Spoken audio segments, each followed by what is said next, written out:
우리 가족의 얘기일 수 있습니다. 한국인에게 두 번째로 흔한 암, 바로 대장암인데요.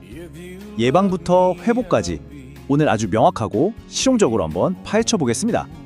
자, 그럼 바로 질문 하나 던져볼게요. 한국인에게 두 번째로 흔한 암, 과연 뭘까요? 이 질문에 대한 답이 오늘 우리가 왜 이 주제에 집중해야 하는지를 딱 보여줍니다. 네, 2022년 통계를 보면요, 정답은 바로 대장암입니다. 근데 이 암이 진짜 무서운 이유는 그 별명에 있어요. 바로 침묵의 암이라고 불린다는 건데요. 왜냐? 초기엔 증상이 거의 없거든요. 이 침묵, 이게 바로 가장 큰 위험 신호인 셈이죠. 네, 맞습니다. 한국엔 2위 암, 대장암. 이 침묵이라는 단어가 왜 이렇게까지 중요한지 그 이유를 지금부터 하나씩 살펴보겠습니다. 이게 핵심이에요. 대장암은 정말 조용히 소리 소문 없이 찾아옵니다. 그래서 나 좀 이상한데? 하고 증상을 느꼈을 땐 안타깝게도 이미 암이 꽤 진행됐을 가능성이 높다는 거죠. 바로 이 점, 이 침묵이 대장암을 정말 위협적으로 만드는 가장 큰 이유입니다. 그렇다면 이 무서운 암은 도대체 어디서부터 시작되는 걸까요? 더 중요한 건 암이 되기 전 그 싹을 자를 방법은 없을까요? 자, 암의 씨앗, 용종 이야기로 들어가 보죠. 대부분의 대장암은요, 어느 날 갑자기 짠! 하고 나타나는 게 아닙니다. 모든 것의 시작은 바로 선종성 용종이라고 불리는 작은 혹이에요. 대장에 생기는 용종 종류가 여러 개인데 그 중에서도 바로 이 녀석이 암으로 변할 가능성이 있는 거죠. 그래서 우리가 이걸 뭐라고 부르냐? 바로 대장암의 씨앗이라고 부르는 겁니다. 자, 근데 이 씨앗의 여정을 보면요, 정말 중요한 사실 하나를 알 수 있어요. 바로 우리에게 시간이라는 기회가 있다는 겁니다. 이 작은 씨앗이 암이라는 무서운 열매로 자라기까지 평균적으로 5년에서 길게는 10년이나 걸린다는 거예요. 이게 뭘 의미할까요? 네, 우리가 충분히 미리 발견하고 먼저 막을 수 있다는 아주 희망적인 메시지인 거죠. 자, 이제 오늘 이야기에서 어쩌면 가장 중요하고 또 가장 현실적인 부분으로 넘어가 보겠습니다. 암을 언제 발견하느냐, 이게 생존율에 얼마나 정말 극적인 차이를 만들어내는지 직접 한번 보시죠. 이 표를 한번 보세요. 암이 대장벽 안에만 딱 머물러 있는 1기일 때는 5년 생존율이 무려 95%에 달합니다. 거의 완치된다고 볼 수 있죠. 그런데 암이 주변 림프절을 거쳐서 간이나 폐 같은 다른 장기까지 퍼진 4기가 되면요, 생존율이 20% 아래로 정말 뚝 떨어집니다. 이 숫자들 더 이상의 설명이 필요 없겠죠. 95%, 이 숫자는 꼭 기억해 주세요. 대장암을 1기에 아주 초기에 발견했을 때 5년 생존율입니다. 이건 사실상 완치를 의미하는 숫자라고 봐도 무방합니다. 그리고 19.5%, 4기에 발견했을 때의 생존율입니다. 95와 19.5, 이 엄청난 차이가 뭘 말해주겠어요. 바로 조기 검진이 그냥 하면 좋은 것이 아니라 말 그대로 생명을 구하는 일이라는 걸 증명하는 겁니다. 좋습니다. 그렇다면 만약 암이 진단됐다면 현대의학은 어떻게 싸울까요? 그 치료 계획은 어떤 모습일지 한번 들여다보겠습니다. 먼저 알아야 할 게 모든 대장암 치료가 다 똑같진 않다는 거예요. 특히 대장의 끝부분, 그러니까 직장에 암이 생기면 얘기가 좀 달라집니다. 위치가 골반 아주 깊숙한 곳에 있잖아요. 주변에 다른 주묘 장기들도 많고요. 그래서 수술이 훨씬 더 까다롭고 복잡해집니다. 그래서 종종 수술 전에 항암이나 방사선 치료를 먼저 하기도 하는 거죠. 복잡한 오케스트라, 정말 딱 맞는 비유 같아요. 외과 의사의 수술이라는 악기, 종양내과 의사의 항암 치료, 방사선 종양학과 의사의 방사선 치료. 이 모든 전문가들이 각자의 파트를 정확한 타이밍에 완벽한 하모니로 연주해야만 완치라는 최고의 연주가 완성되는 겁니다. 자, 그런데 힘든 치료가 끝났다고 해서 모든 게 끝나는 건 아닙니다. 이제부터는 재발을 막기 위한 또 다른 여정이 시작되거든요. 여기서부턴 환자 스스로가 자기 건강에 주도권을 쥘 수 있는 방법을 알아보겠습니다. 수술이 아주 성공적으로 끝났다고 해도 암 치료의 가장 큰 숙제인 재발이라는 위험이 남아있어요. 그 확률이 약 20%, 그러니까 5명 중 1명은 다시 암을 마주할 수 있다는 뜻인데 결코 무시할 수 없는 수치죠. 그런데 여기서 정말 놀랍고 희망적인 소식이 있습니다. 한 연구에 따르면요, 어떤 비싼 약이 아니라 체계적인 운동만으로도 대장암 재발률을 최대 28%까지 낮출 수 있다고 해요. 이건 정말 환자 스스로가 만들어낼 수 있는 엄청나게 강력한 변화인 거죠. 자, 그럼 재발 위험을 낮추는 가장 확실한 건강 처방전 4가지를 알려드릴게요. 첫째, 규칙적인 운동. 둘째, 건강한 식단. 셋째, 당연하지만 금연과 절주. 그리고 넷째, 꾸준한 정기검사. 바로 이 4가지 습관이 여러분의 미래를 바꿀 수 있습니다. 오늘 우리가 함께 나눈 이 모든 이야기들 결국 단 한 가지를 위한 겁니다. 바로 여러분의 행동을 이끌어내기 위함이죠. 지식의 진짜 힘은 우리가 그걸 실천할 때 비로소 발휘되니까요. 그래서 마지막으로 이 질문을 드리고 싶습니다. 여러분의 건강 마지막으로 확인한 게 언제인가요?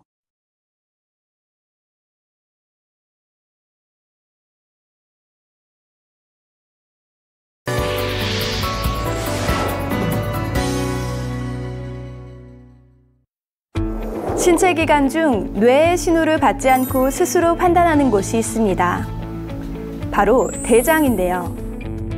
척추와 말초신경계보다 더 많은 세포를 갖고 있는 대장은 제2의 뇌라 불리며 독자적으로 소화 메커니즘을 제어합니다.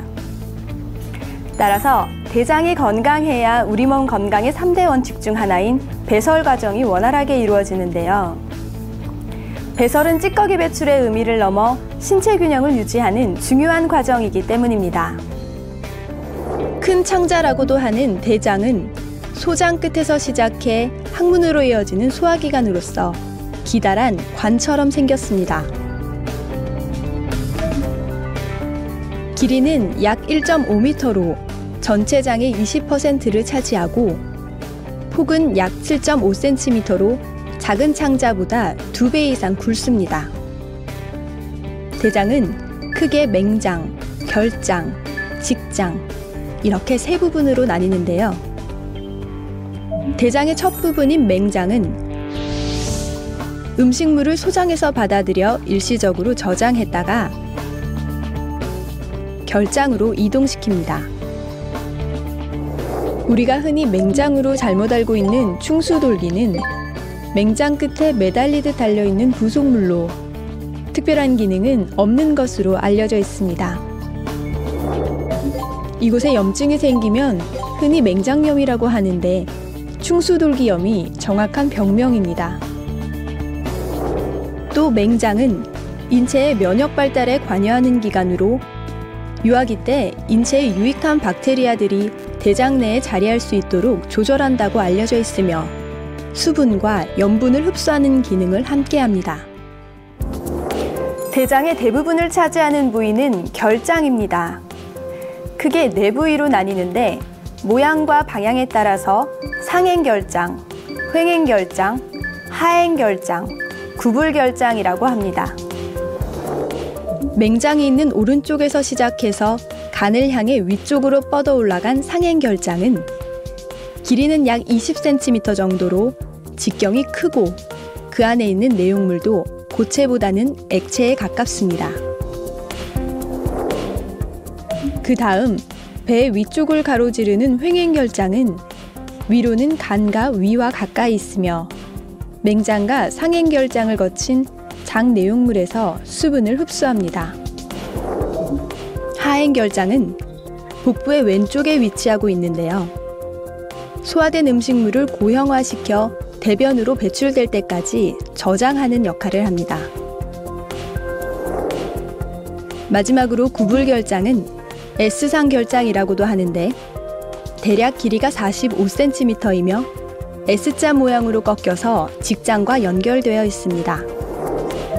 그리고 결장의 끝부분부터 항문에 이르기까지 약 20cm 정도는 직장이 차지하는데요. 이렇게 맹장, 결장, 직장을 통해 소화된 음식물은 약 90%가 액체로 변형되어 대부분 흡수되고 반고형 상태의 대변으로 남습니다. 대변은 장의 연동 운동을 통해 조금씩 이동되면서 밖으로 배출되게 되는데요. 이 연동 운동에는 여러 개의 신경이 관여하고 있습니다. 대장을 지배하는 신경에는 장신경계, 교감, 부교감 신경계, 척수 감각신경이 있습니다. 위장관이 다른 장기와 차별되는 점은 자체적인 장신경계를 가지고 있다는 것인데요. 그래서 대장은 중추신경계와의 연결 없이도 자발 운동이 가능하며 연동 운동을 통해 항문 방향으로 대변을 이동시킵니다. 특히 대변 안에 식이섬유와 수분이 많이 들어있으면 보다 쉽게 이동할 수 있는데요. 따라서 적절한 양의 식이섬유 및 수분 섭취는 원활한 배변 활동에 큰 도움이 됩니다. 아울러 탄수화물도 적절히 섭취하면 대장 내의 유산균을 증식시켜 대장이 활발히 운동할 수 있도록 합니다. 누구나 한 번 이상 겪을 수 있는 배변 장애. 그 중에서도 변비는 복부 불편감을 일으키는 주범으로 식욕 저하, 울렁거림, 복부 통증, 치질 등을 유발하기도 합니다. 변비는 여러 가지 원인에 의해 발생하지만 변을 오래 참는다든지 운동이 부족하거나 부적절한 음식을 먹었을 때 심해지는데요. 따라서 평소 올바른 생활 습관을 갖도록 하고 변을 보고 난 후 변의 색이 이상하거나 피가 섞여 보이는 등의 이상이 보인다면 병원을 찾아 정확한 확인을 받는 것이 좋겠습니다.